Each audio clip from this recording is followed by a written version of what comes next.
Well, if you were watching the brief live portion of the episode originally, you could have heard a really interesting, wicked conversation that we're not going to rehash because the audio was messed up. So we had to restart everything. So this is the real episode. The other one was just a dream. Apologies to Ariana for being here and not getting her audio on the podcast. Yeah, I know. Yeah, sorry. She showed up to talk about Wicked. It was, yeah, we blew it. Friend of the show. Friend of the show. Not anymore. Not anymore. Now she's an enemy of the show. But yeah, I don't know. Jen, with everything going on, Jen can't really do a lot still, but we attempted to go to Cinema Salem last night because we assumed it would not be packed. It was not packed. We went at like 4 o'clock. And we're able to quickly watch that movie before coming back home. It's fine. I don't know. I'm not like a big Wicked or Oz person, but it was fine. Did you like the first one? I'm not going to have like some in-depth take on either of these movies.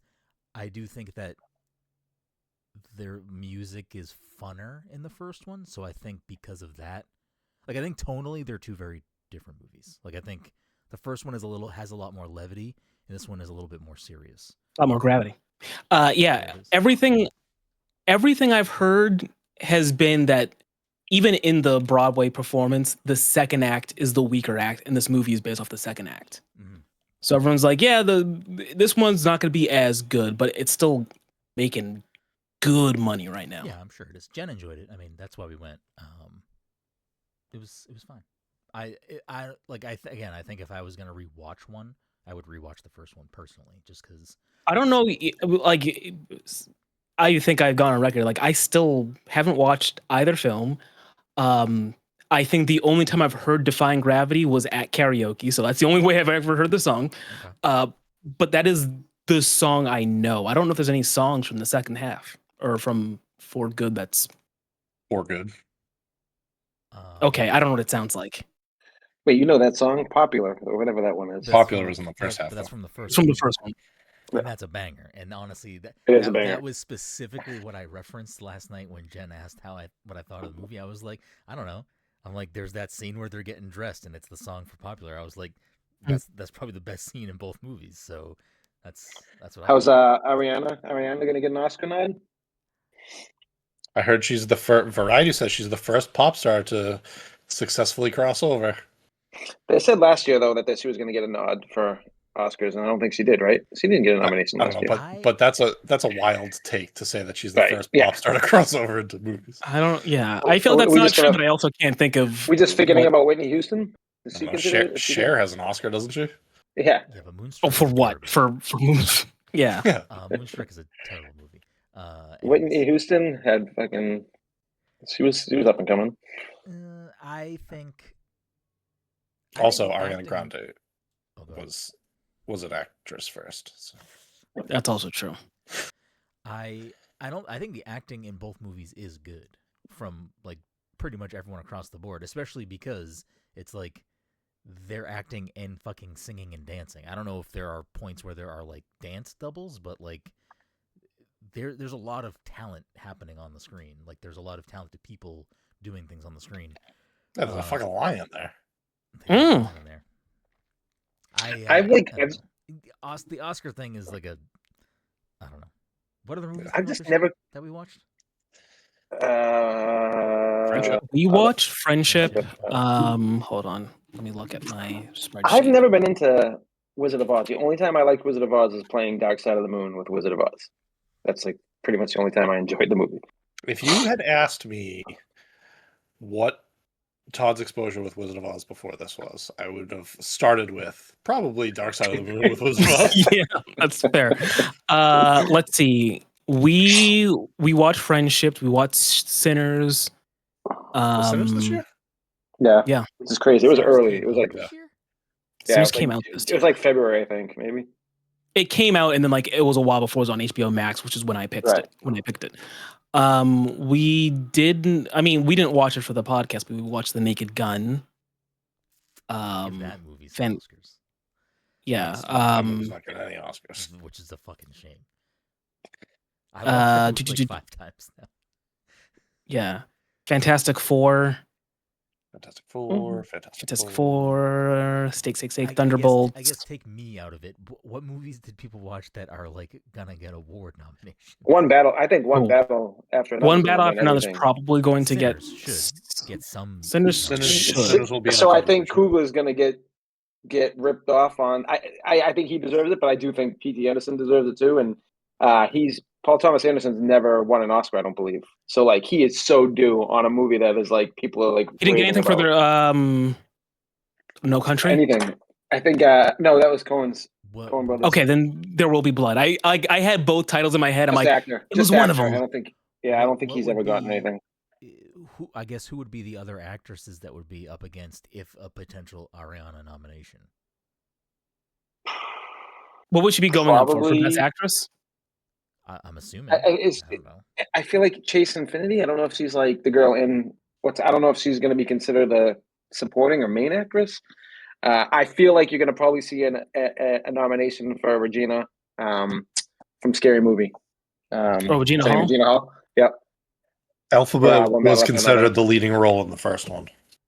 Okay. I think you'll see a nomination for her I mean, too. I think Cynthia they'll Erivo was like that. great in both, and again, like the singing chops across the board in both movies is no joke. I had to look up to see because they both got nominated last year. Ariana was actress. I mean, Oh, they supporting. did get nominated. Okay. Yes, they both got nominated. Are people talking about Begonia? Didn't that movie come out this year? Yeah. It did come out this but Would she be nominated? You'll- for that? you'll- I have no idea. I think you're going to see Todd nominated. From Oh yeah. I've heard Jesse he's like Plemons. amazing in that. Yeah. You're probably going to see a nomination for If I Kick You. If I Had Legs, I'd Kick You for Rose Byrne. I think you'll probably see I something want for to her. watch that movie because of Conan. Conan O'Brien. Yeah. I haven't heard anyone talk about it. It crossed my mind the other day. I forget what I was seeing. I was like, oh yeah, that movie came out. No one's talking about it. I don't know. So I don't know. Yeah. I haven't seen any like. If you don't know who Conan O'Brien is, though, I haven't seen any like marketing for that movie whatsoever. Like, I haven't. Really seen I've anything seen for it nothing. either. Yeah. Again, other than like I listen to Conan's podcast occasionally, so that is why I know about that movie. Right. I mean, I don't have anything against Rose Byrne. I think Rose Byrne's fine. I don't think I've watched a lot of things with Rose Byrne in it though. She's in Bridesmaids. Neighbors. I never Neighbors, seen yes. it. But she's like the way off friend in Oh, she's in that. I don't know. right. That's who she is. She's like the other. I don't remember. Like Yeah. Yeah. Okay. Oh, what's her name? When they give the dueling speeches and whatever. Yeah, that's her. Yes. Okay. No, I can't remember her name in the movie. Yeah, I don't know. no, I'm not gonna. I loved Bridesmaids. I can't remember a goddamn thing from that. I've never I seen remember like Bridesmaids. 3 things from that You've film. never, whoa! You've never seen Never Bridesmaids? seen it. Oh, Helen. Yeah. No, sorry. Helen knows the owner. That is actually insane. You've never seen I Bridesmaids? don't know why I never saw it either. Yeah. I That- honestly. What year was that? I might just without even thinking about 2011, 2012, maybe. without even thinking about it, snap decision. I might say best SNL alum movie all time. I might say No. that. That's You know who? What's What's her better name? than that? You were Right? just talking about Austin Powers. You love Austin Oh, Powers. shit, I do love Austin Powers. Yeah. All right, it's definitely you definitely top 3 You definitely because- weren't thinking. I wasn't. Brenden, It's do you know, definitely do top you know who 3 Maya because It's Rudolph? good. I'll It's say- good. I'm I'll not say saying it's this. bad, but it's a wild, It's only top it's a 3 wild because I thing don't to like say. all 3 Austin Powers I movies. don't. And I'm mad about it because in my brain they lived in a much higher fucking space. Which one in my don't you brain. like? Because The first one's one the of best one. those The first one's the because best one of those has a pop star turned actress Yes. in it. Right. Beyonce is in Gold Hmm? Member. First one is the best one. And to be fair, okay, let me pull back for a second. I rewatched. Actually, that's also not true because the first one also has a pop star turned actress in it. Is that who Uh, Vanessa is, or Vanessa's mom? I don't know who that is. No, Britney wasn't- Spears is in one of them, but Yeah, she's Britney not. Spears is in one of them. She must be in the beginning of the third one. She's Is she a she's the fembot? beginning of one of them. She's a fembop. Yeah, she's beginning at the one of beginning them. of the. I think it's the beginning. Yeah, it's the beginning of the third movie is when it's like Is it? a Spielberg I thought it was the thing. second one. There's a bunch of people show up. That's the third movie. Wait, Brenden, you know who Maya Rudolph's husband is? Do I know who Maya Rudolph's husband is? I don't know. Paul Thomas Anderson. Okay. The man. Wow. I love that. Yeah, I think I'd You know put who Maya Bride- Rudolph's husband is in Bridesmaids? No. Paul Thomas Anderson. No, it's not. It's Eric. Wareheim? No, it's Tim. Tim Heidecker. Oh, Tim's Oh, ever heard? Yeah, I do kind of remember that. Yeah, I do that one too. Okay, I rewatched this week Austin Powers 1, classic. It's still a fucking banger. And then I'm halfway through number 2, and it's still funny. Like, I'm not like sitting here saying I was not enjoying myself, but I don't know, man. It wasn't hitting the same highs in my head that you think I used to. But I need to finish it, and then I need to watch the third one this week. I'll just try to cram it in there at some point, because I do want to see where they fall for me, because I think the first one still just might be the overall best one. Wait, have you ever watched So I Married an Axe Murderer? Parts of it. It was on Comedy Central a million times growing up. Jen loves that movie. She loves Mike Myers. It's so good. Never watched It's so good. I don't know. Bridesmaids is up there. What are we even saying? Also, it's also wild that you made that statement, and then I just Googled just to see the other list of. There are so many Will Ferrell movies that I know you probably love. I know, I do, but I guess what I'm trying to say is Bridesmaids is in that upper echelon it's good for me. Yes, I don't know what the best one is. It could be. I have a definitive best one. Austin Powers for me. I like Anchorman, but Anchorman's probably not even my favorite Will Ferrell movie. So there's probably a Will Ferrell movie that's at the top of the list. That might be the actual. Step Brothers is my number one comedy of all time. Nothing will ever beat that. I doubt it. Step Brothers is it's me and man, I can put that on and fucking. Oh my god, you're crazy! It's Bro, so watch fucking Bridesmaids. I'm actually offended. I'm mad that you have not watched this movie. This is actually now that I'm thinking about it, they came together. Now that you have seen this movie that has Amy Poehler, and you love that film, that also listen. They came together as a top tier movie. That's no one even knew about that movie until Dom showed it. So that doesn't count. And I'm so glad I've watched that movie because that's so going to be on the rotation. I'm so happy, but also I agree with Jade. Step Brothers is low key overrated. I also think it kind of is. All right.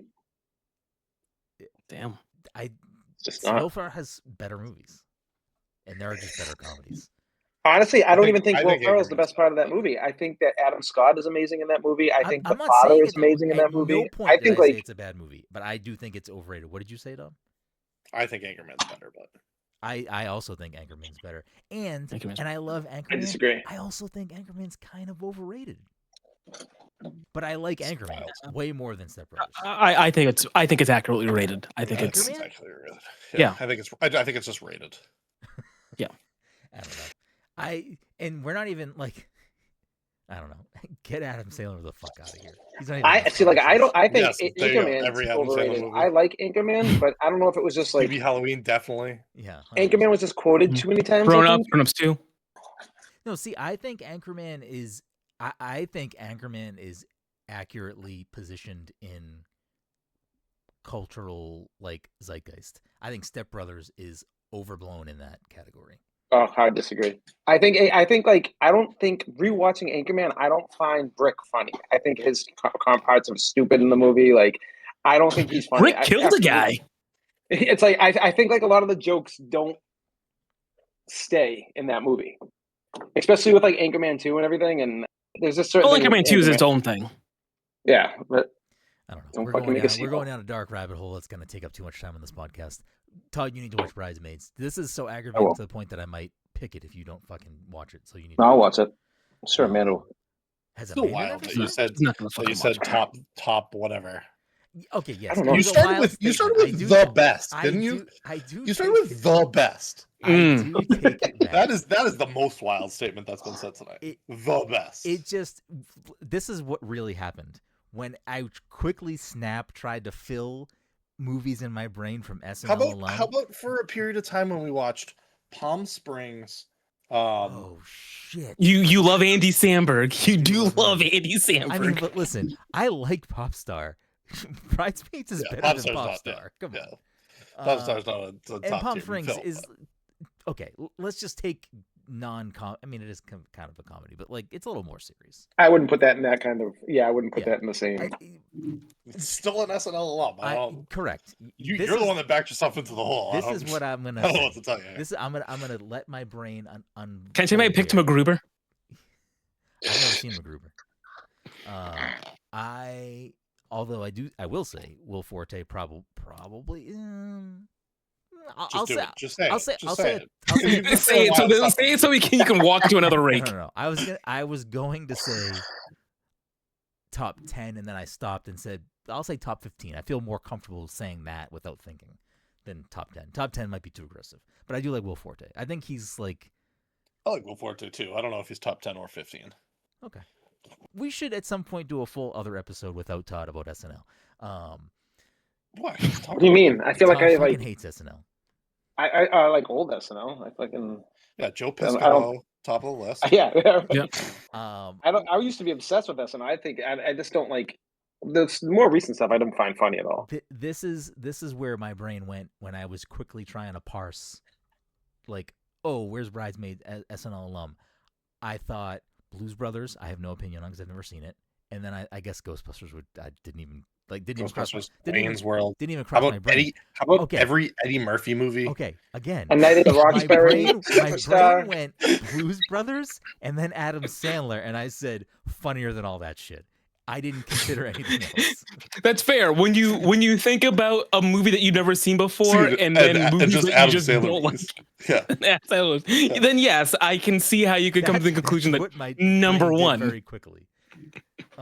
Bridesmaids is in the again. Like numbers aside, Bridesmaids it's is the very top good. five. I'm not even SNL. going to argue whether or not it deserves like top whatever spot. It's just funny how quickly we kept throwing things that would push, like even if it was number one, we kept pushing it further and further down. Yeah.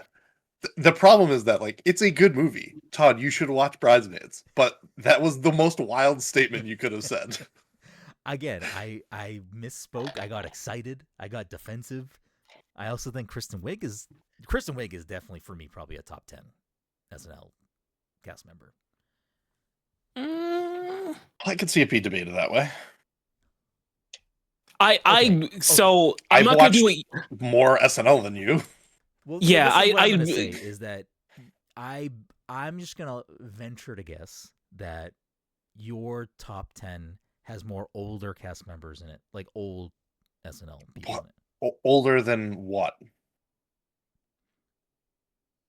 Like I'm not putting like what decade do you think his top cast members are coming from? I guess that's going to be the better question. 70s, 80s, 90s, early 2000s. I think the earlier, I think some of the the notable people from earlier, like the early SNL years, are going to be more in his top 10, and they're not going to be in mine. Not that I haven't watched those. I have watched a lot of SNL, and I've been like slowly watching it, things I haven't seen because I enjoy SNL, but I don't have the same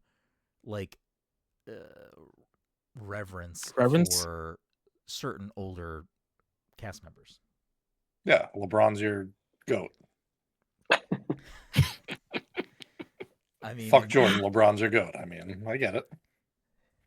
Is your top 10 filled out with just old cast members? Yeah, I know it's not, but yours definitely has more. Like Dan Aykroyd's not going to be in my top 10. I mean, Fred Armisen might be in my top 10, and he should be.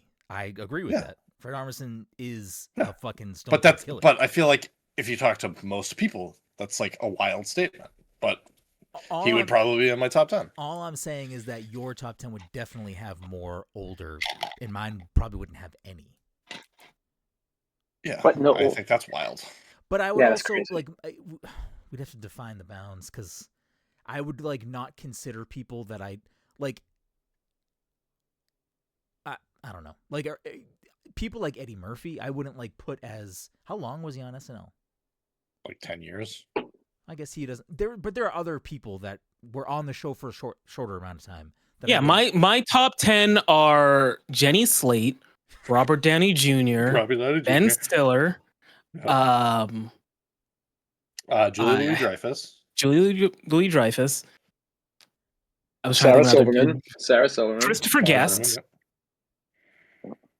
There's a new Netflix. I'm not going to do this for another. I'm not going to do Terry. Anyways, we're all over the place right now. Welcome everyone to the Pass the Control podcast, a show where a couple of best friends talk about the latest video games and nerd culture. Sometimes we have guests. Sometimes we talk about how Bridesmaids is a movie Todd needs to watch. Either way, we have a new episode for you each and every week. As always, I'm your host, Brenden, and joining me on this lovely Saturday evening is the anime senpai himself, Mr. Michael Desir. Mike, how are you doing tonight? That pause really threw me off. I like, for some reason, it's since we sat down, I have like there's a frog in my throat that I cannot get rid of. Listen, I get it. It's not like I had anything planned to say. I'm just saying that it really just threw me for a loop. So even if I was going to try and ad lib something, it was gone. No, I'm desperately trying to clear my throat. It's driving me insane. Did you get new headphones? Nope, same headphones. I don't know why they look different. I've had these things for like a long time. Also joining us tonight, of course, is the Roblox grower garden guy, Todd Gary. Todd, how you doing? Yeah, I'm surviving. He's real mad. It's just one battle after another for Todd. Am I right? Boy, here we go. And rounding us out, of course, is the Disney daddy himself, Mr. Dominic, top 10 SNL alum 40. Tom, how you doing? I'm doing great. Great. We love to hear it. We got a great show for you tonight. A couple of quick housekeeping things. This episode, of course, sponsored by our good friends at Goodnight Fatty. If you're in the Salem, Massachusetts area, the North Shore, Massachusetts, on Thursday to Monday at this point now, you can they've expanded to 1 Washington Square and get yourself a delicious fatty. And if you're unaware of what a fatty is, you can check them out on social media at Goodnight Fatty and at Good Morning Chubby, and educate yourself on these tasty, tasty treats. And if you head on down, let them know Pass the Controller sent you.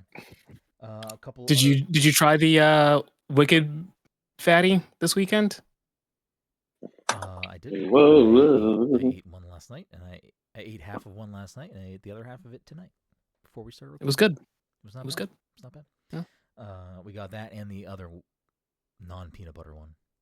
I forget what it was. I ordered, so I got 2 flights. So I think I ate the 2 Wicked ones, and I started eating the chocolate one. Yeah, it's a chocolate. It's like midnight dough. I don't know the peanut butter. I went down there because I don't want Reese's Pieces. Yeah. So. By the way, I didn't know Goodnight Fatty was at Common Craft in Burlington. They are there. I saw a sign for them. I was like, oh, okay. Yeah, I don't know how long they've been doing that. I don't know much longer they have to do that, but they have been there, I think, for most of this year. Other quick housekeeping things. We are on the judging panel for the Indie Game Awards, and the Indie Game Awards is going to drop Thursday, December 18th, 6:30 Eastern, 3:30 Pacific. You can watch that on IGN or GameSpot, but you should watch it on 6-1 Indie, which is the fine folks who are putting it together. So I would definitely make sure you tune into that and see, where these awards get handed out to. Other quick housekeeping things. The PTC Movie Club for November is Mike's pick, and it is Fargo. So if you want to hear us talk about Fargo at some point in the next couple weeks, make sure you watch the movie Fargo. And the final thing for housekeeping is, I've been playing Demonschool, which I'll talk about in a little bit, and I put up a cocktail recipe for a drink inspired by Demonschool. There was an issue. Normally when I put up a drink, I also shoot a video. There was an issue with the original video that I shot, but I reshot it today. I just haven't edited and put it up yet. So there is a video coming. It's just not available yet. But the recipe is available. You can go to passthecontroller.io and you can get that recipe for that delicious cocktail. But without further ado, let's hop into episode 496 of the Pass the Control podcast. Before I hop into what I've been playing, what do you got going on, Mike? How have you been? I've mostly been either playing Overwatch or Ball Pit or several of those indie titles. Okay. Anything you want to highlight right now, or not the night for you? Yeah, I guess if I were to highlight anything, it might be why can't I see? I'm gonna say Rift of the Necrodancer, if only because I do like a rhythm game. It's just that it is complicated in a way that I can see why I'm screwing this up. You know what I mean? Yeah, it is challenging because you have to learn enemy patterns. It's not just like hitting the rhythm. You have to be on rhythm, but also hit the enemy patterns. I really like that game. There are moments where I am very bad at that game. But it's great. And there's a lot of stuff in between that's very reminiscent of like Rhythm Heaven or like WarioWare. There's a lot going on. I think it's a really good game. Yeah, it took me a while to like actually understand that there was a story mode. I've been just going and playing random tracks. I'm like, oh, there's a story. You should definitely do story mode. Well, I started playing the story and like things were starting to click. I remember playing this at PAX one year. Yeah. I'm like, oh yeah, I remember getting stuck on this level because at the time I did not know the enemy pattern, so I was just trying to figure out in the moment why certain things were happening the way they were happening. So I've made some progress in that game, but yeah, that's about I'm it. a big fan. I didn't finish it. I'm gonna try to go through and finish it though before the year is up because I did really enjoy the time that I played of that game. It was a good time. What about you, Todd? What do you got going on? I'm obsessed with Arc Raiders still. I can't get enough. I can't stop fucking playing this game. It's funny too because it's kind of what I was like looking for in a game. I always kind of bitch and moan that people don't communicate or talk anymore, and like the weird interactions that I've had, like whenever everyone is friendly for the most part, but there's people that'll pretend to be friendly and then shoot you in the back while you're trying to do something. But yeah, it's fun. It's kind of what I needed. I was kind of sad because of like like the whole party structure of Xbox and PlayStation now that like people don't really communicate anymore. It's kind of fun hearing what goes on like in every round of this game. What else? I've also been playing Call of Duty, obviously because it's on Game Pass. But yeah, I mean, it's fucking Call of Duty. It's fucking Madden at this point. That's all it is. It's just fucking a new shiny coat. Except Did you play any of the story?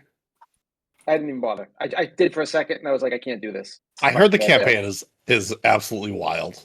So they made it so you have to like you don't have to, but like it's like a co-op campaign at all times. You can't pause the game mid-mission. Like it's like I don't know. I started the first level and I was like, I just don't. And I usually like kind of playing Call of Duty campaigns sometimes if it's done right. But I only played this because it launched with Gunfight. That's it. That's all I've been playing is Gunfight. If I really cared enough to fucking dunk you, I would.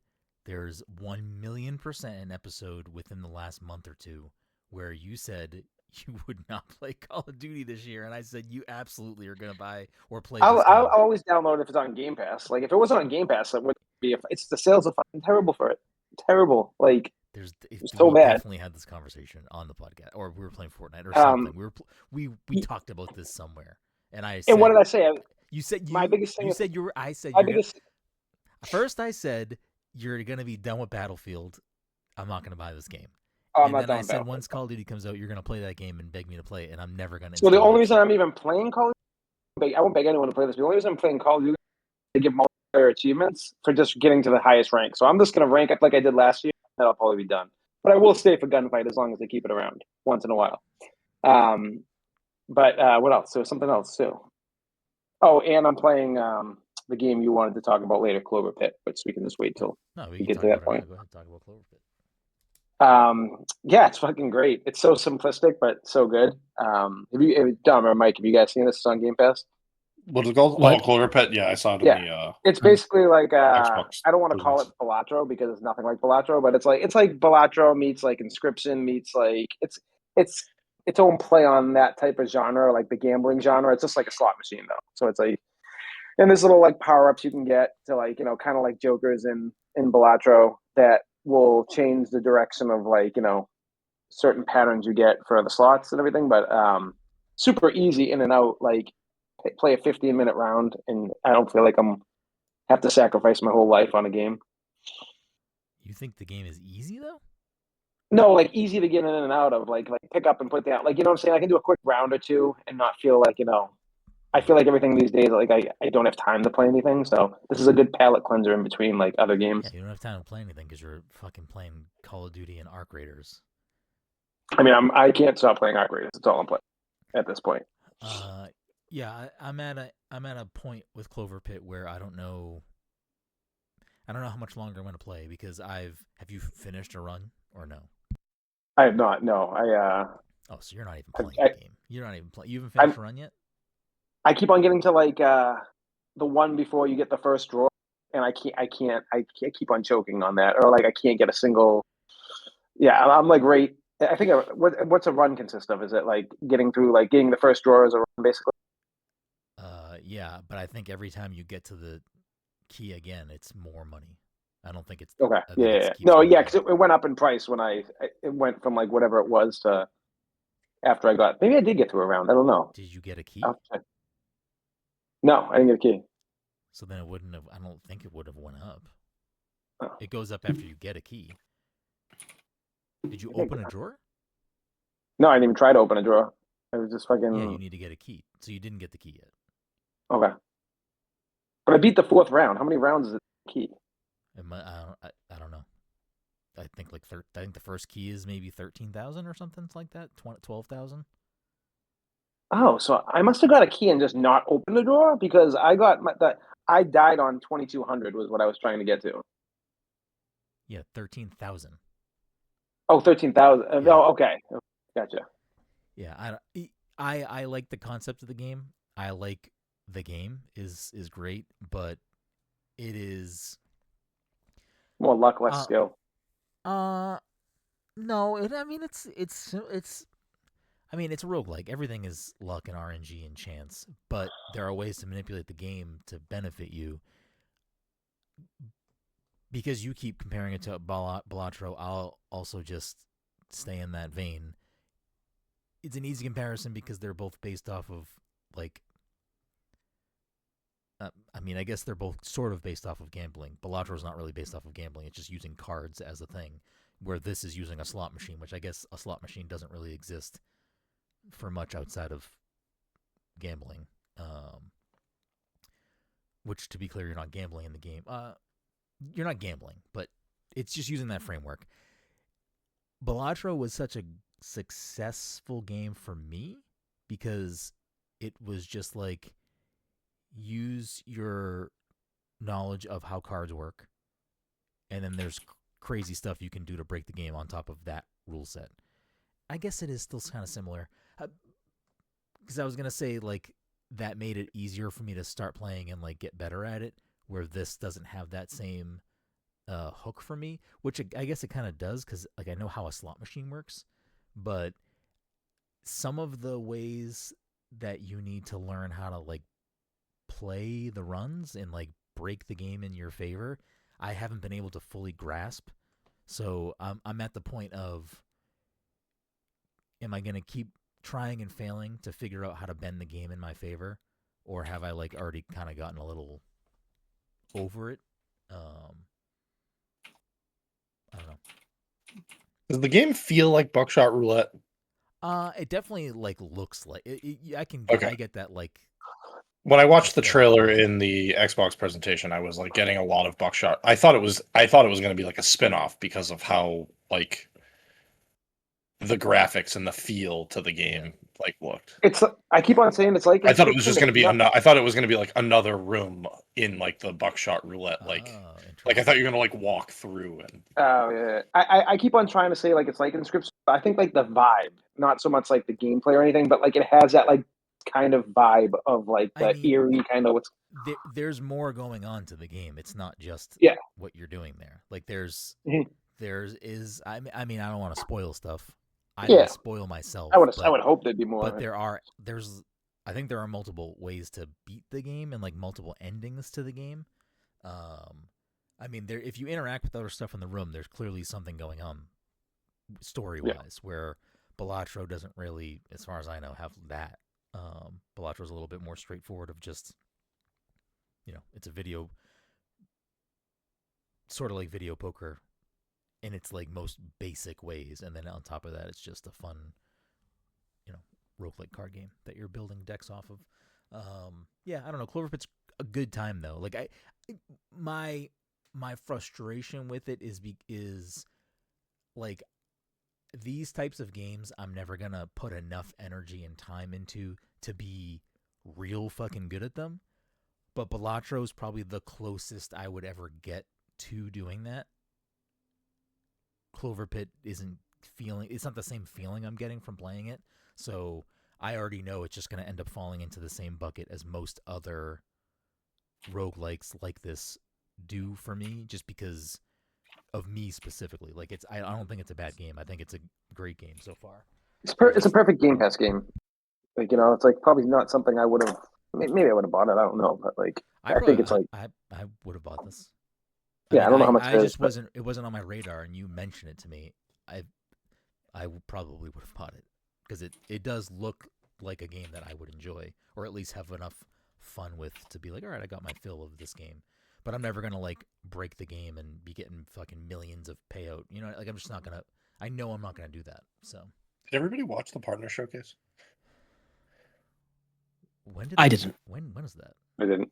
It was fairly recently. So nobody understood what I was talking about when I said. I just assumed Hitman it was M&M. in one of their showcases at some point. You said that. Was it a recent? It thing? was. Yeah, it was a partner showcase. It was the day that I texted.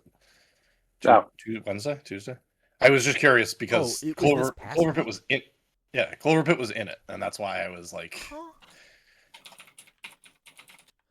I mean, I will say, to be fair, the last month and a half, almost 2 months, I have been in a very I've been untethered from most of the world. So this was I don't think I knew that this happened. Yeah, like I didn't know it happened until afterwards. So like I feel like it's just like Xbox being Xbox again, and fucking. No, I'm sure Zero. people I were saw watching it. I saw it a couple days. I saw it a couple days before. Like I tuned in a little late. This is why you texted the M&M thing. Yeah. Okay. Because I was like like it popped up and I was so confused that nobody was talking about it, and I was like, this is the weirdest thing that I've seen in months. How has nobody texted about this yet? So you text about that, and I was like, huh, I don't know. And then later on, I did see the video. I'm like, oh, that's what he was talking about. Gotcha. There's a new game from Ponkel coming. Vampire Crawlers. Mike, you haven't? Did you? Yes, Yeah. I saw that. I did. Yeah, I see was going to that. bring that up too. But yeah, I don't know how I feel about it. It's a dungeon crawler. Yeah. I'm gonna have to watch that later. Yeah, that's just my own. I think if things were, I only brought it up because like it sounded like you hadn't like had the CloverPit was in the thing, and that's why it definitely would have been a game that I'm like, oh, I'm gonna check that out. Yeah. Because Todd texted me at some point this week and was like, hey, there's a game on Game Pass I think you'd like, CloverPit. You should play it. I'm like, oh yeah, I'll download it when I get home. And I did. Yeah. I played it and I liked it, but I had no fucking clue about this fucking presentation. Yeah. I don't know. Yeah, CloverPit's fun. I will definitely be playing it a little bit more before I make a more defined, am I going to continue to play this or move on? But what about you, Dom? I have been playing a little bit of GIGASWORD. We've talked about this game in the past. We gave it an award at this year's PAX. Yeah. Okay. Was it there last year too? Maybe not officially. I feel like we played it a couple times. Anyways, it is what I expected and hoped for from the game. Like, I'm not far enough to like, I don't know, like rant and rave about the game, but it's definitely got the look and the feel, and like it's a game that I'm going to see through to the end. Like I'm not worried about like putting it down. Yeah. I'm right there with you. Yeah, I'm having a blast with it. I was enjoying what I was playing, but I'll just say I had to step away for a little bit. I will get back to it at some point. But I got a, I was a handful of hours in. I was enjoying my time with it. I like the puzzle mechanics of, when to leave your sword behind so you can platform, higher and further, when to use your sword to open things and whatnot. I've discovered a bunch of like hidden puzzles and hidden areas and stuff like that to like, for upgrades or other whatever things to find. So it feels like a game that it's tough to tell. I think the point I'm at, I like what the new areas I've gotten to have done with the puzzle solutions and like what they've been doing. So I'm curious to see how the full game plays out, to see if they continue to expand on that or do different things, or if it just kind of plateaus, because I do think that it could to potentially, if it does plateau and there's a lot more game, get a little stale. But so far, that's not anywhere near where my brain is. It's just I am curious to see how the full thing plays out in that, specifically in that regard, because I could see it continuing to do fun things with that mechanic. But yeah, I've been enjoying my time with that as well. Other than that, I've really just been trying to get through the Simpsons Battle Pass.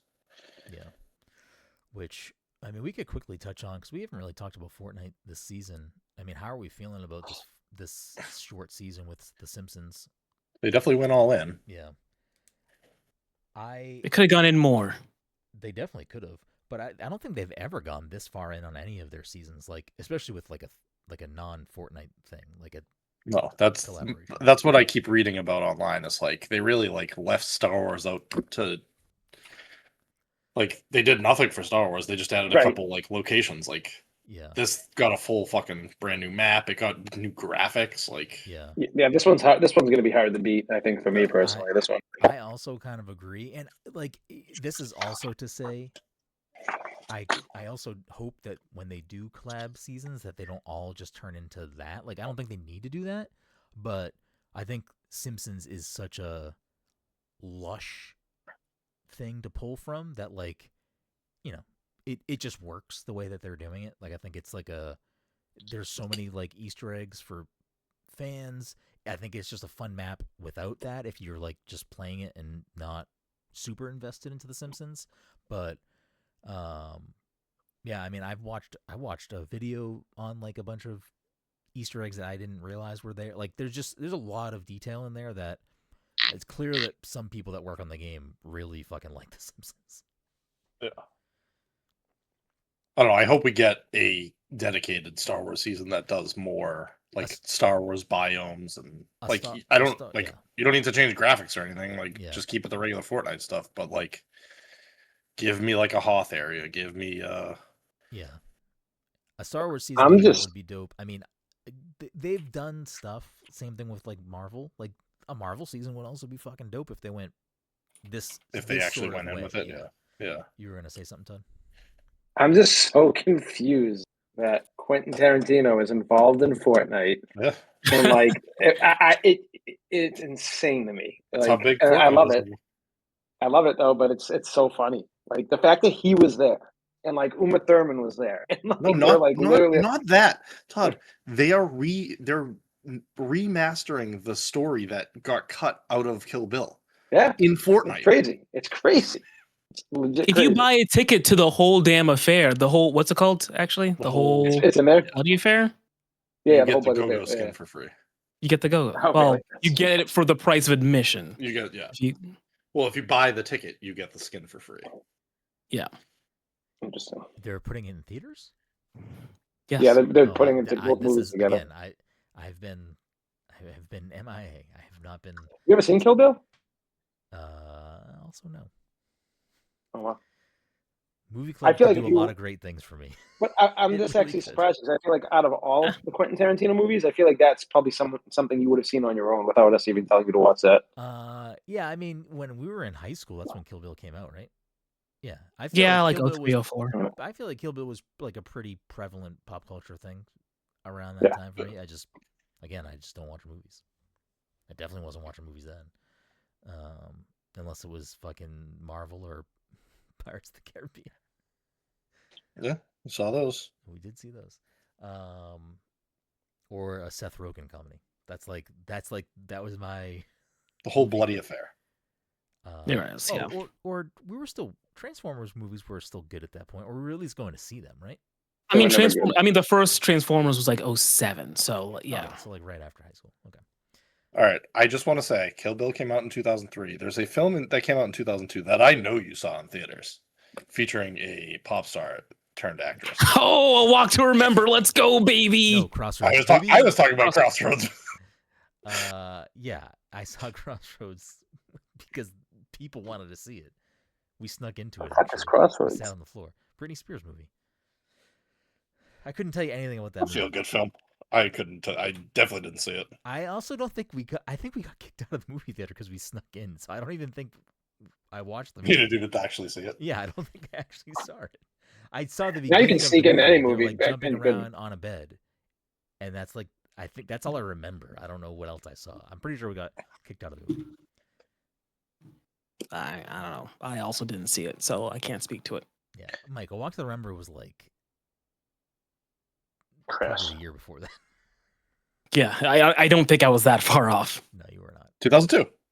No, same. Mike's year. right. Oh yeah, same. Okay, Mike's right. Yeah, I could have sworn they were basically dueling films. I say that knowing nothing about the Which plots one? of Kill either Bill and films. Walk to Remember? Yes. No, Walk to Remember and The The Long studio Walk. saw that they were making Kill Bill. And like, we need to compete with this. What's the plot of that film? All right, let's do something similar with Mandy Moore. Let's do this. Wait, do you know what the plot of A Walk to Remember is? Because it's not what you're No. describing. Okay. No, Do any of you know what the plot to A Walk to Remember is? someone She's had a dying. terminal illness, right? She's Yeah, dying. someone. He's dying. She is dying. Yeah, and he's like I have not watched this movie in a long time, but I believe he's like a bad boy, and Oh, when he learned, like, I think he then like ends up like seeing her privately, without like it's not like a public thing. Like he doesn't want people to know because of his bad boy image. I think this is the right plot. as we all There's know, one. bad boys One. don't hang out with terminally ill patients. Am I right? 2002. I think that's a back half, third way through reveal. I don't think that's like I think. Oh, so you just spoiled A Walk to Remember. Yeah, for thanks, all the man. audience. Sorry, guys. Great. To be fair, Mike. I Not I skipped even a- all those movies. Not though, even a like spoiler warning. all those like Nicholas Sparks. Like I would never see those movies. You couldn't pay me to go to the theater, even if like a girl was trying to bring me. I'd be like, yeah, I'm good. I'm picking I'm all not going to see that. Sparks movies next year. All right. Yeah. I mean, I've been meaning to watch The Notebook for You can years. blame Todd. Never seen The Notebook. Would never want to watch it. Like Todd, like stuff. Oh, Walk to listen, Remember is a Nicholas Sparks book too. When Yeah. when you're in 7th grade and a girl wants to go to the movies, like I'm gonna go to the movies. Why? Yeah, I tell her to pound sand. I'm like, we're going to see fucking like, some action. We're not going. We're You not have to remember, when seeing a Todd was in walk 7th grade, it was the 1970s. Like they were, There were different rules back then. We were there were all different seeing rules. screen- There were different films. All right, we're gonna watch the last song, "Walk to Remember," "Dear Mhm. John," Tell you and The brought this Notebook. upon We'll end it. yourself. We'll end it with The Notebook. Okay. Gross. Wait, A Walk M. to Night Remember is a Shyamalan Nicholas just wrote a Sparks movie. It is Oh, I did not know that. Oh, The Long Walk's also a Nicholas Sparks movie too. The Long Walk to Remember. I'll just The do Long Walk before to and Remember. afters next year. This is awful. So we have to watch double features, but they're all related by their title. Perfect. I love it. This is a nightmare. Anyways, the last thing I'm just we'll getting talk all about- these ideas. The last thing we'll talk about is Demonschool, which is a game I've been playing. I don't have any of you played it, started it, know about it. We saw this No. one at PAX 2, right? We gave this an award to PAX 2 years ago. 2 years ago, yeah. And let me tell you, I'm fucking loving this game. I'm still, I might be nearish the halfway point, maybe a little bit before that. But I've put a good amount of time into it. I'm really enjoying my time with it. Essentially, you are a university student that is a demon hunter, and you eventually are like recruiting other students, etc., to be demon hunters with you. And it's kind of framed out like Persona. Like there's a calendar and you're doing stuff on certain days, but at least so far, and I'm assuming it's not going to really change much. It's not like Persona also in that same way, because Persona has like deadlines and things you can miss, and you have to make choices, and you have to like be smart about min-maxing your time if you're trying to like do and see everything that Persona has in it in one playthrough. Where at least so far, it seems like there's definitely stuff you can miss or choose to not do in Demonschool, but also it seems like if you want to do everything, you can just do everything. You don't have to be super worried. I've been just doing every side mission and every social link and other little thing. But I haven't, like, time doesn't pass when you do that. So it's not like you're choosing to do one thing over another thing. You're just choosing to do the extra stuff. So it has all of that stuff going on. The art style and music, the music is fucking fantastic. I've been playing a lot of it downstairs on the TV, and Jen will be in the room, and even Jen's kind of like bopping to the music. I'm like, all right, this shit is fucking a banger. If Jen is like hearing it and paying attention and nodding her head. But it is funny that I like it too, because it is kind of a horror game, but it's not really a horror game. Like, it hasn't been scary, but it is definitely like pixelated gore and like demons and creatures and stuff. I think it's based on Italian horror, is like the vibe. I don't know what that description actually means, but I could have sworn somewhere it is described as like a based on Italian horror, whatever that means. But I love the flow of the game. Like, it's sort of quick and snappy, both like the story and all of that stuff and the combat. And I think it flows back and forth really well, and it's just a loop that's kind of got me in its grasp. Like, I've been looking forward to playing more of it as much as I can. I'm looking forward to playing the whole game. But the combat is interesting, which, you know, is basically half the game, if not more. You are placed on a grid that is not like a tactics RPG in a sense of like you go and then they go and then you go and then they go. I mean, it is that, but there's like a different little nuance to the combat. On your turn, you have like a meter of how many moves you have, and you can choose to make those moves between your party however you want. So it's not like you have 4 party members, they each get to move one time and do a thing. You have a meter, and you can choose who does as much as you want. And it allows for interesting strategies. Honestly, it's really made the game a lot more puzzle-like for me, which I've really enjoyed, because you can go through your turn and like move your people around and have them attack or heal or do whatever you're going to have them do. And before you like initiate the move, you can sort of see everything that's going to happen on your turn. So it's like you can choose to like recall a move or go back all the way to the beginning of that specific turn and like try different moves out differently. So I've been really looking at it in that more puzzling way of like, what's the optimal way I can move my people around this turn and try to kill the most demons, you know, blah, blah, blah, blah. So I'm really enjoying that aspect of it. And it's not the same every time, but there's like, you get graded every time you finish a fight. And if you finish it within like, it'll be like, oh, you know, finish this in 3 turns. It's like I am trying to do that every time, which I'm really enjoying, that little constraint of you'll get better rewards if you finish it in the asked amount of turns to complete it in. And so much so that you can just also restart the battle. So it's like, say you play it through and you're like, shit, I got to the 4th turn, I wanted to try to finish it on 3. You can retry the battle, which I don't think there's been a battle where I haven't hit the requirement, because that's how much I've been enjoying trying to puzzle it out and get through them in that way. But it's really good. I think if that combat sounds interesting and you like the idea of it's like the Persona thing is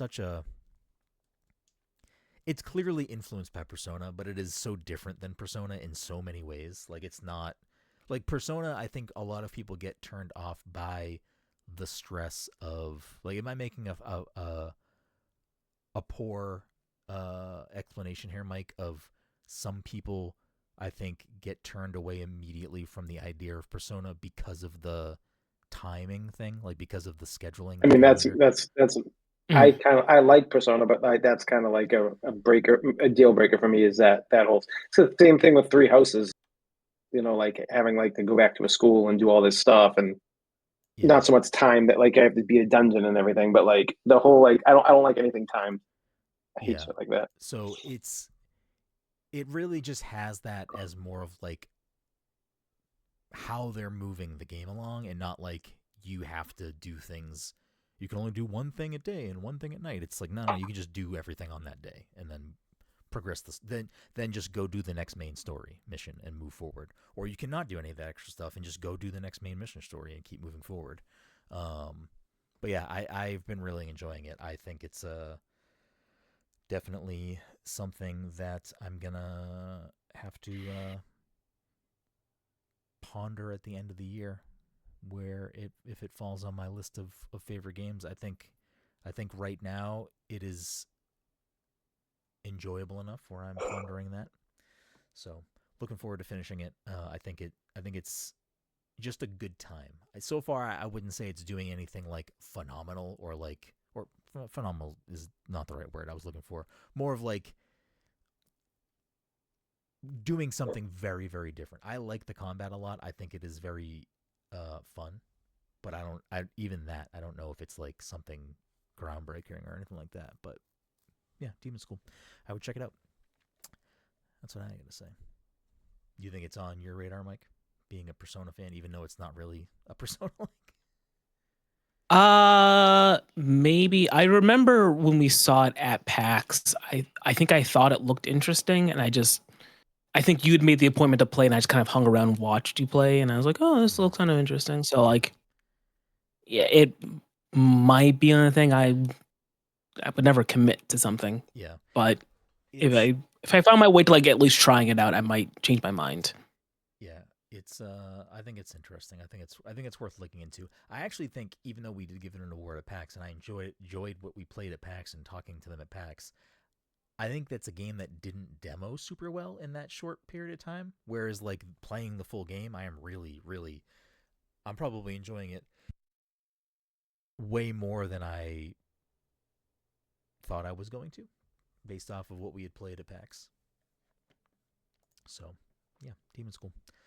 I think it's worth checking out if you are interested. I think it's on everything too. Let me double check. I'm pretty sure it's on pretty much every platform. I am playing it on Xbox, but I believe I know it's on Switch. It's definitely on Steam. It must be on PlayStation. I'd be surprised if it's not. Yeah. So it looks like it is available on everything. So if you are interested in that, I would definitely check it out. Off topic, but Silent Hill 2 remake was just shadow dropped on Xbox for half the price of PlayStation, like $30. Out of left field. Why is it half the price on purpose? Yeah, I don't know. This is what they did with Death Stranding too, when they launched it on Xbox out of nowhere. They're like, "Fuck you, we're gonna undercut." I will say too quickly before I move off of Demonschool, the other thing I like about it is that it's set specifically in 1999. So like it has like a specific, aesthetic. Yeah, it has a very specific vibe and aesthetic. And any Limp Bizkit music? No, it's all, from what I can tell, it's all original music, and it's great. But like that specific vibe of that, the world's gonna end at the end of the year. And that is the story of the game, which is not Y2K, but the story of the game is in blank weeks is the apocalypse. But only the main character. Because of Y2K. Faye, yeah, but only the main character Faye knows that so far, seems. And they're going to this university on this island to specifically stop the apocalypse from happening and fight demons. So I don't know. I'm enjoying it. I'm liking.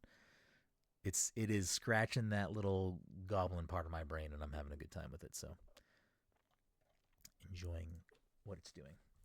Okay. I feel like we should do like more substantial game because it's been so long since we've had all of us on the podcast. It really hasn't, because we did a movie episode like 2 or 3 weeks ago. But let's pull up the leaderboard for the year. Before we play the game and wrap things up, thank you all so much for listening to this week's episode 496 of the Pass Control Podcast. If you're a friend of the show, fan of the show, want to support the show, tons of ways to do that. Just go to your favorite preferred podcast listening platform. Leave us a quick 5-star review. Make sure you're subscribed to us over there. It's really helpful in helping us continue to grow the show. If you want to, as a reminder, we record the show live every week at twitch.tv/passcontroller. If you want to watch it, but you can't catch the live show, just go to YouTube, type in Pass the Controller Podcast. We'll pop up over there. You can see everything we do, whether it's drink recipes, written reviews, or any other thing under the sun. Just go to our website at passthecontroller.io, and you can get linked out to everything that we got going on. Without further ado, what we do every week, unless it's just me and Mike, is we play a game and we keep track of the scoreboard for the whole year.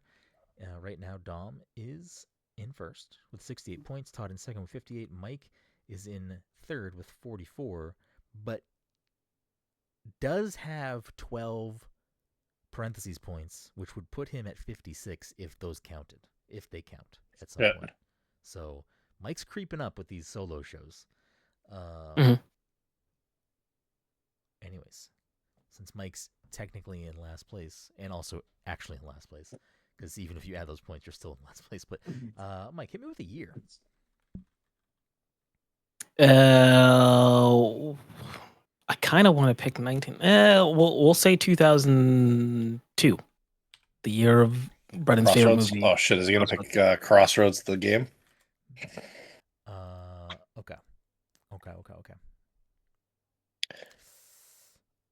Oh, wait a second.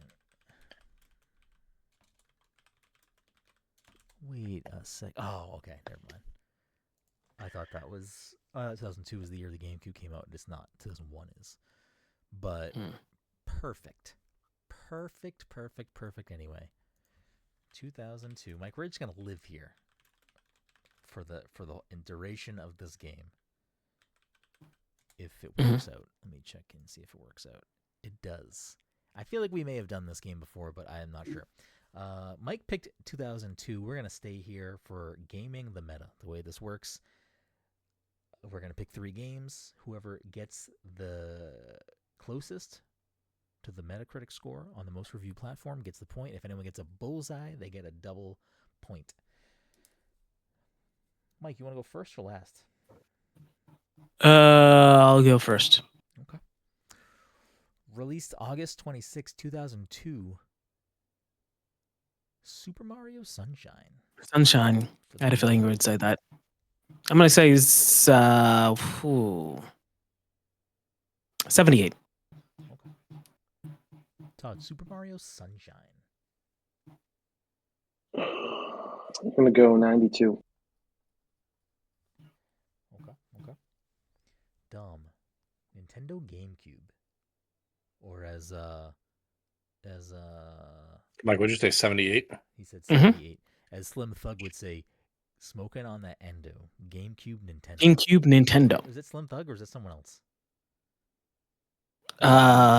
Wasn't that Mike Jones? But it was Mike Jones' song, but I forget who was on the. Oh yeah, okay. It was. He might have. It was still tipping. That's tipping, yeah. But But he might have been like on it. It wasn't. Verse, yeah. It was his verse, yeah. I'm gonna say 91. Okay. Mike, you said 78. Is that what you would give Super Mario Sunshine? No, but I feel like it has come up at some point. It was like in the 70s. I could be wrong. I could be like misremembering things. What would you give Super Mario Sunshine? I'd probably give it something in the 80s, but I'd give it like a 10-point bump. So maybe I'd give it an 88. Okay. Because the panel here all loves Sunshine, right? I would give it 100. I would give it 100. That's fucking crazy.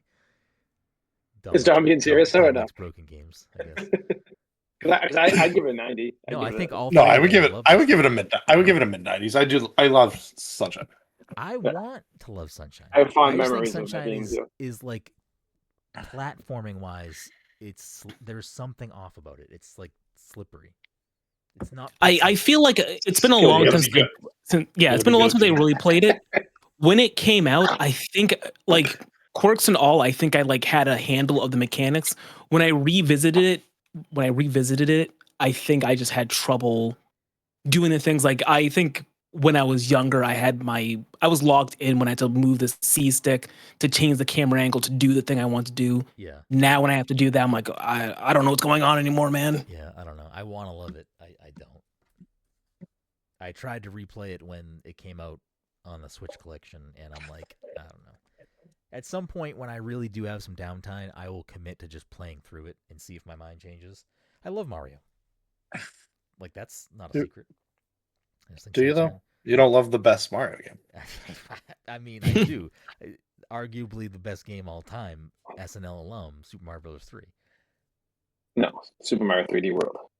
3D World, off the cuff, it's Mario 3.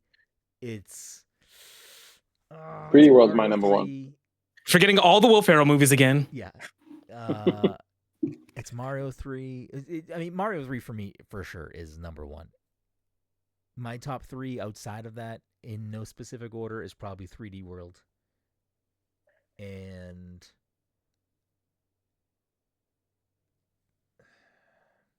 Galaxy 2. No, I think out of 3D Marios, like, I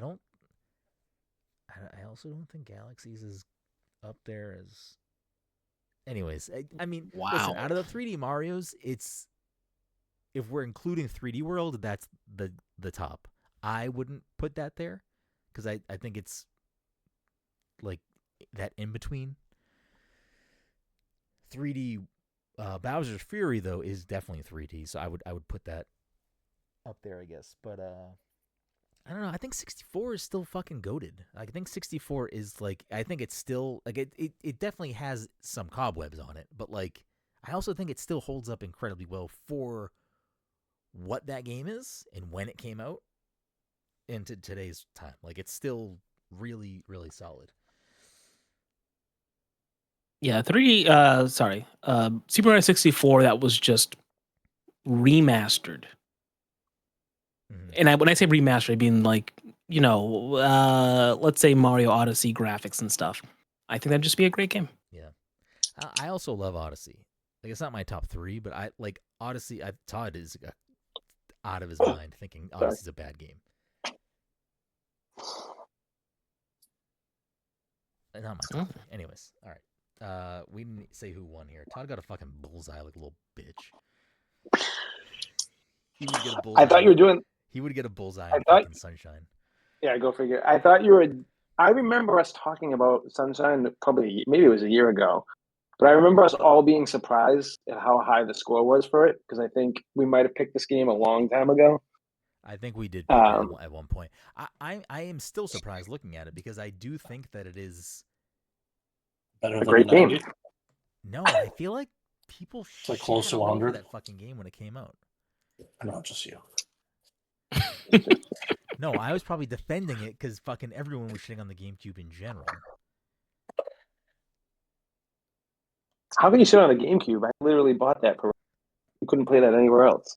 Todd, when the GameCube came out, we were in 8th grade going into high school, and it was like, GameCube's a kid system. Look at Zelda. It's got cartoon graphics. Blah, blah, so blah. It's like, Resident Evil 4 must have shut people up though, then, right? No, it did not. When Resident It did not. not. Really?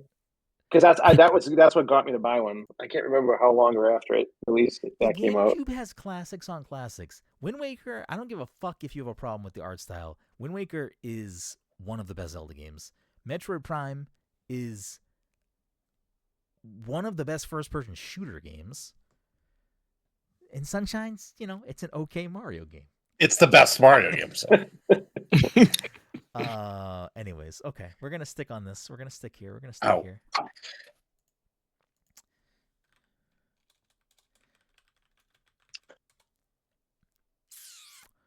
And we're going to go over to November 17th, 2002. Mr. Metroid Prime. So what do you think, Mr. Metroid Prime? You say me? Yep. I'm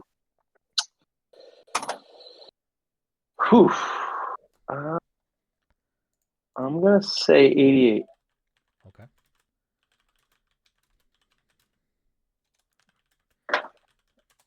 88. Don, what do you got?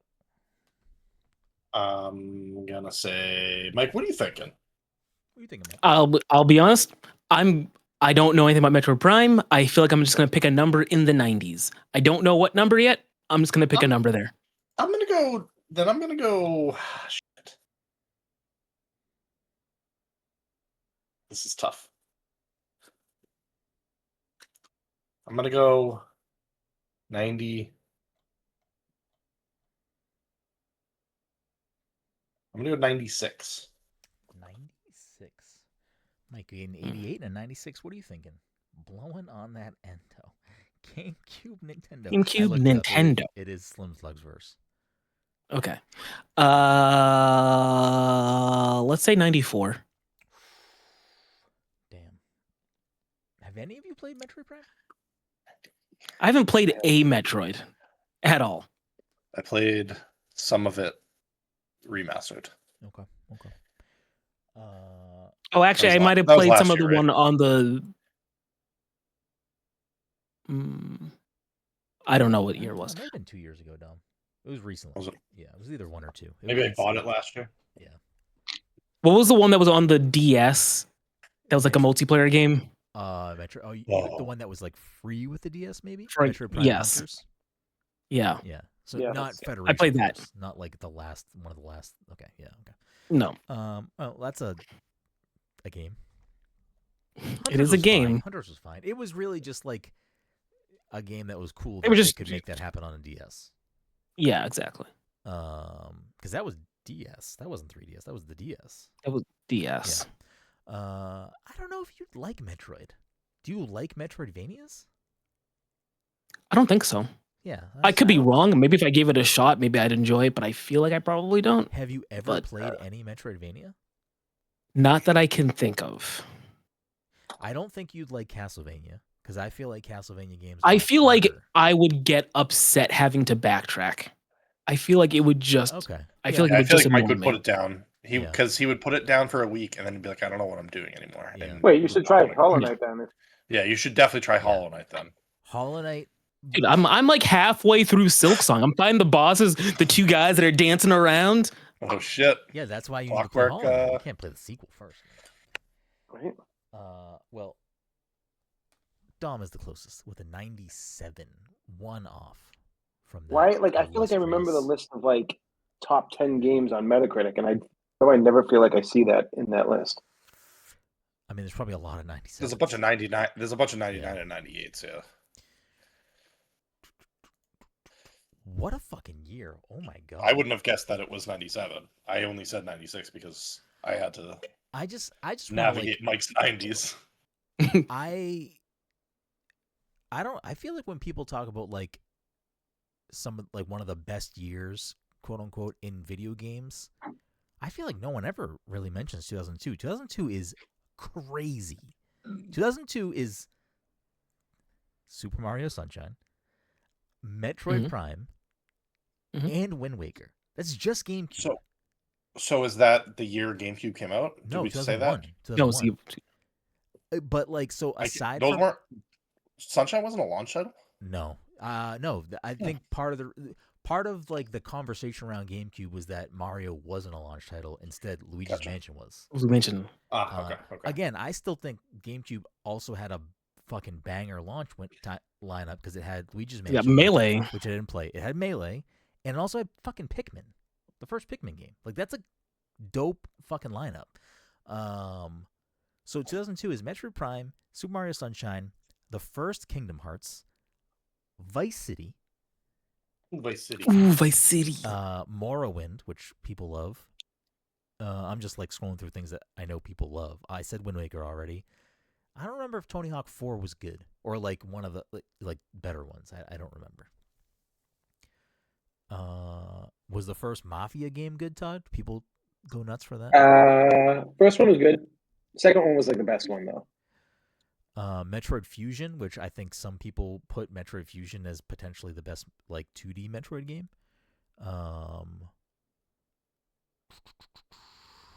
Some other the first Splinter Cell. I don't know if that's a game people love, but I feel like they do. feel like I remember loving the first Splinter Cell. I did. I know there are did. Splinter Cell games that people hold in high regard. I just don't know which ones they are. I feel like the first one was really good. Resident Evil 0, I think that's kind of middling for a lot of people. Red Faction 2, though, I feel like people love. Love Red I loved Faction it. 2. I was obsessed with it. That multiplayer was some of the funnest multiplayer. Yeah, it was very good. Pokemon Ruby and Sapphire. I don't know if the first Ratchet and Clank is a good game or not, but that's here. Super Monkey Ball 2, fucking banger. Star Fox Adventures, not. Was that the one that's that the you one were with not Crystal. in a ship? Yeah, that's the one with Crystal. All right, enough just looking through a list of video games. Let's wrap things up. So, game number 3. Released on September 23rd, 2002, Star Fox Adventures. Dom, what do you think? Star Fox Adventures.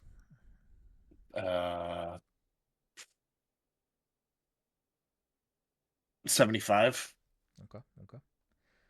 Mike, what do you think? Star Fox Adventures. Yeah, let's go 85. Okay. Todd, take us home. Star Fox Adventures. What did Dom say? 75. We got a 75 and an 85. You got a 10-point swing. 74. Wow, you went the low. Okay. Well, Michael is the that might be closest. It is an 82. I'm surprised. I liked 82 feels high. It does feel high to me. I liked this game when I played it in 2002. I don't know if it's a good game or not, but yeah, I did enjoy it. I'm trying to remember if Falco is even in the game because the cover has Fox, Crystal, Slippy, and I think Peppy. I think he talks to you. Okay. I don't know that he. Yeah. I don't think I ever beat it, but I do remember enjoying my time with it. I barely remember the game. Yeah, I mean, I just remember playing it. I don't remember much specifically. You the only you did have ship sections. It was just when you went from planet to planet. That's okay. Right. That's what I remember. Yeah. I don't know. I mean, Star Fox games. I have a weird history with Star Fox, and we'll leave it at that. We'll talk about Star Fox. IGN gave it a 9 out of 10. I think some people championed it. I think some people did like it. I mean, it's definitely not the Star Fox 0 is probably the lowest rated one, or maybe one of the handheld ones. But Star Fox Assault also probably is not highly rated. I think that was the other GameCube one. Yeah, Star Fox Assault. Which Star Fox Assault was one that I never had it. I mean, I don't think I've ever played it. I always wanted it though, because it was like I think it had like 4-player split screen. Like you could be in different vehicles and be on the ground with rocket launchers. If I'm remembering this game correctly, a game that I definitely never. Oh no, Falco is not part of the team at that point.